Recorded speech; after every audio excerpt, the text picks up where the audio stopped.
Hello friends, welcome to chat Sivasakthi Suvaiyo Suvai channel. இன்றைக்கி நம்ம என்ன பார்க்க போகிறோம்னா எக் ஃப்ரைட் ரைஸ் தான் பார்க்க போகிறோம். அதுவும் ஹோட்டல் ஸ்டைலில் அதே டேஸ்ட்டில் வீட்டில் எப்படி செய்கிறதுன்னு தான் பார்க்க போகிறோம். வாங்க ஃப்ரெண்ட்ஸ், நம்ம வீடியோக்குள்ளே போகலாம். அதுக்கு முன்னாடி நம்ம சேனலை சப்ஸ்கிரைப் பண்ணாதவங்க முதல்ல சப்ஸ்கிரைப் பண்ணிவிடுங்க. பக்கத்தில் இருக்கிற பெல் பட்டனை கிளிக் பண்ணுங்கள். அப்போ தான் நாங்கள் அடுத்தடுத்து போகிற வீடியோ உங்களுக்கு நோட்டிஃபிகேஷனில் வந்துட்டு இருக்கோம். வாங்க ஃப்ரெண்ட்ஸ், நம்ம வீடியோக்குள்ளே போகலாம்.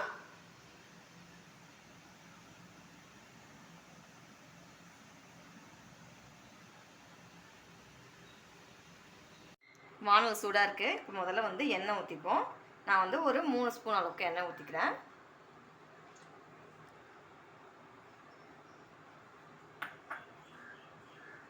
எண்ணெய் சூடாகட்டும். இப்போ நம்ம ஒரு 4 பேர் சாப்பிட்ற அளவுக்கு எக் ரைஸ் செய்ய போகிறோம்.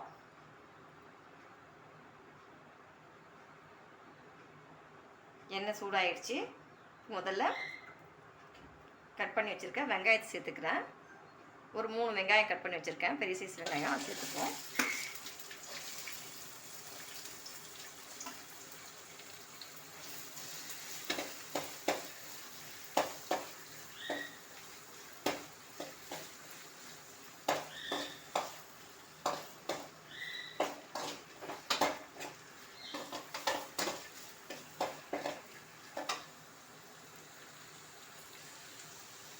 வெங்காயம் வதங்குது. இப்போ ஒரு ஸ்பூன் இஞ்சி பூண்டு பேஸ்ட் சேர்த்துக்கலாம். இந்த பச்சை வாசம் போக நல்லா மிக்ஸ் பண்ணிகிட்டே இருப்போம்.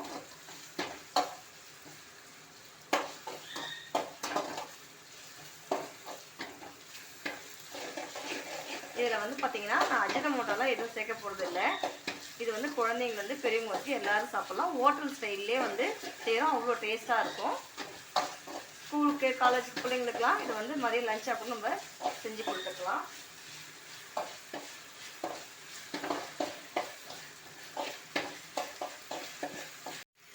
அலசி வச்சுருக்க கருவேப்பிலை ஒரு குத்து நான் போட்டுக்கிறேன். நல்லா வாசமாக இருக்கும்.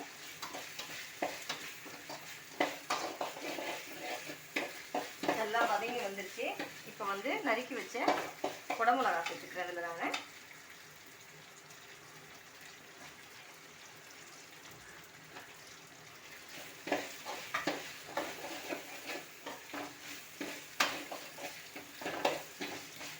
சீக்கிரமாக இந்த வெங்காயம் வதங்கிறதுக்கு உப்பு சேர்த்துக்கிறேன்.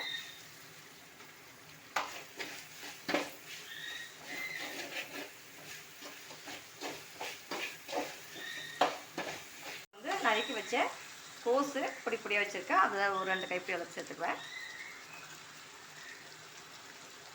அடுத்தது கேரட்டு,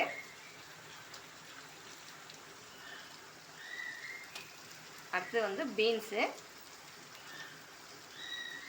இது நல்லா வதங்கணும்.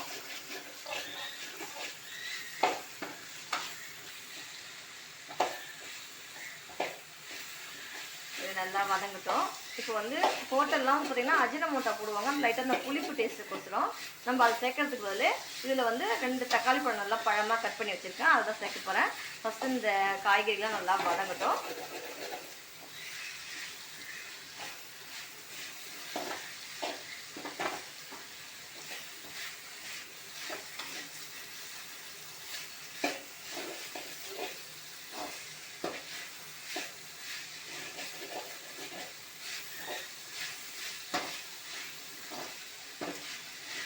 இஞ்சி பூண்டு பேஸ்ட் போடுறதுனால கொஞ்சம் அடி பிடிக்கிற மாதிரி இருக்கும். அதனால தான் நல்லா கொஞ்சம் வதக்கி விடணும்.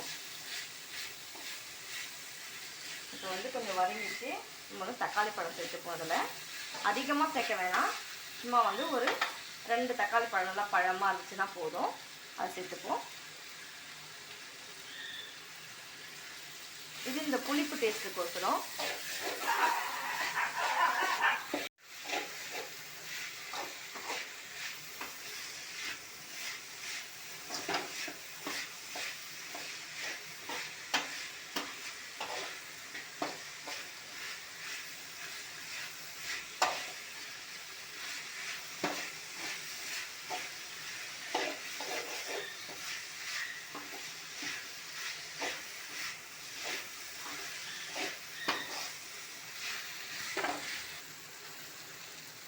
இப்போ வந்து காரத்தூள் சேர்த்துப்போம். நம்ம வந்து பச்சை மிளகாயில் சேர்த்துக்கல, அதனால வந்து காரத்தூள் சேர்த்துக்கிறேன்.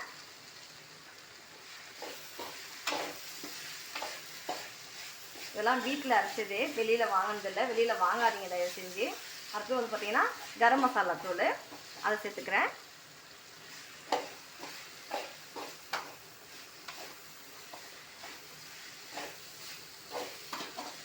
மசாலா வீட்டிலே அரைச்சினா நல்லா வாசமாக மணமாக இருக்கும். நம்ம எந்த ஒரு சமையல் செஞ்சாலும் நல்லா டேஸ்ட்டாகவும் கொடுக்கும். அது உங்களுக்கு காரத்துக்கு ஏற்ற மாதிரி நீங்கள் வந்து காரத்தூள் ஆட் பண்ணிக்கோங்க.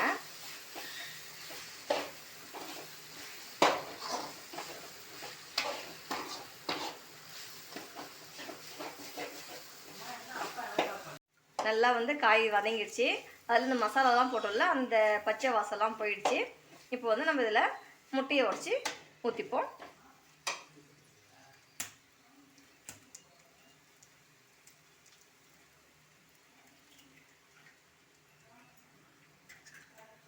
நான் வந்து இதில் வந்து ஒரு 4 முட்டை சேர்த்துக்கிறேன்.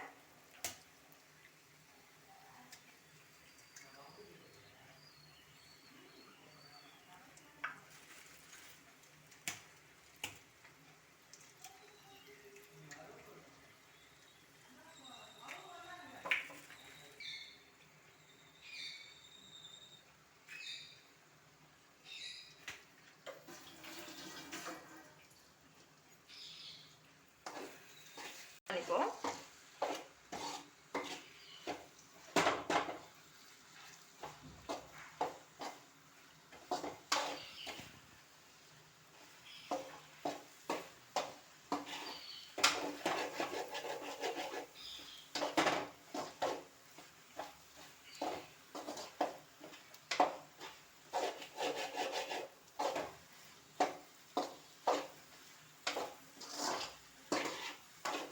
இது ஹோட்டல் ஸ்டைல்லையே இருக்கும், நல்லா டேஸ்ட்டாகவும் இருக்கும். இது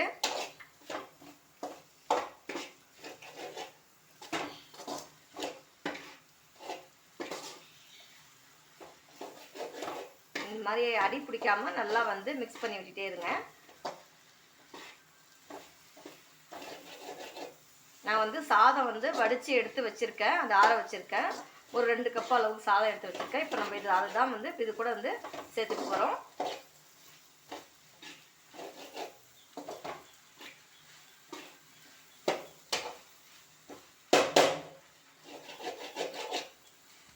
இதில் வந்து நம்ம சாதம் சேர்த்துக்கலாம்.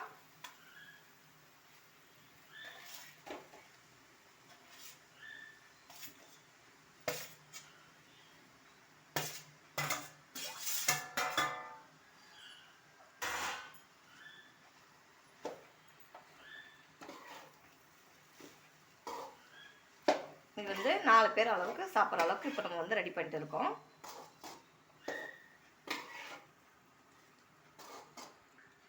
சீரகத்தூள் வந்து ஒரு 1/2 ஸ்பூன் அளவுக்கு சேர்த்துக்கிறேன்.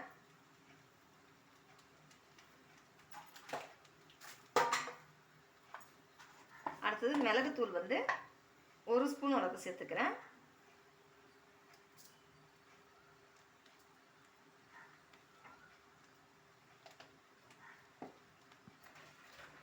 அடுத்தது வந்து சோயா சாஸ் வந்து 1 ஸ்பூன் அளவுக்கு ஊற்றிக்கிறேன். இப்போ இதெல்லாம் போட்டு நல்லா மிக்ஸ் பண்ணிவிடுவோம்.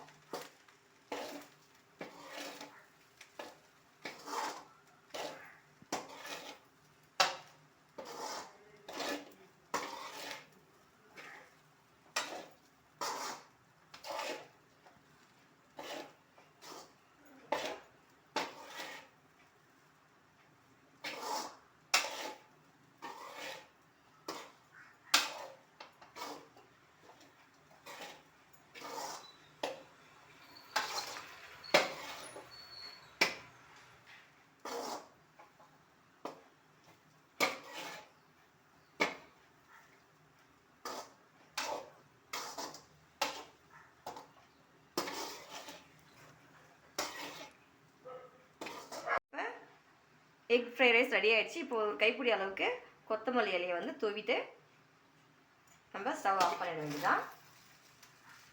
இதை வந்து பெரியவங்க வந்து சின்னவங்க வரைக்கும் எல்லாருமே சாப்பிட்லாம். டேஸ்ட்டாக இருக்கும். உடம்புக்கு எந்த இதுவும் இப்போ வந்து நம்ம வந்து ஹோட்டல்லாம் வாங்கி சாப்பிட்டோன்னா நமக்கு வந்து அல்சர் ப்ராப்ளம் இருக்கும், உங்களுக்கு வந்து செட் ஆகாது. குழந்தைக்கெலாம் வந்து வயிற்று கம்ப்ளைண்ட் ஏதாச்சும் கொடுக்கும். அதே இந்த மாதிரி வீட்லேயே நீங்கள் இந்த மாதிரி செஞ்சு கொடுங்க, நல்லாயிருக்கும்.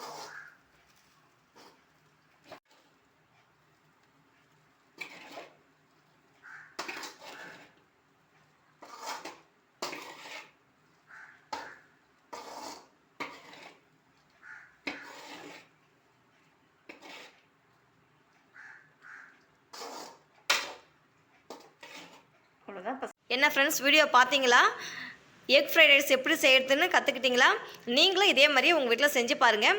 இதே மெத்தட் தான் வந்து நம்ம வந்து இதில் வந்து சிக்கன் சேர்த்துக்கலாம், சிக்கன் ஃப்ரைட் ரைஸ் ஆகும். இல்லைனா வந்து நான்வெஜ் சாப்பிடாதவங்க வந்து பார்த்திங்கன்னா இதில் வந்து வெஜிடபிள்ஸ் நிறையா சேர்த்துக்கலாம், இல்லை வந்து பன்னீர் சேர்த்துக்கலாம். நான்வெஜ் சாப்பிடாதவங்க இந்த மாதிரி வந்து நம்ம வீட்டிலேயே வந்து செஞ்சு ஹோட்டல் ஸ்டைலில் வீட்டிலே செஞ்சு சாப்பிட்லாம். ஹோட்டலில் சாப்பிட்டோன்னா நிறையா பேருக்கு வந்து பார்த்திங்கன்னா இந்த வயிற்று கம்ப்ளைண்ட் இஷ்யூ ஆகும், குழந்தைங்களாம் வந்து ஒத்துக்காது. ஸோ நம்ம இந்த மாதிரி வந்து வீட்டிலே நம்ம வந்து நல்லா டேஸ்ட்டாகவும் ஹெல்த்தியாகவும் செய்ய கற்றுக்கோங்க.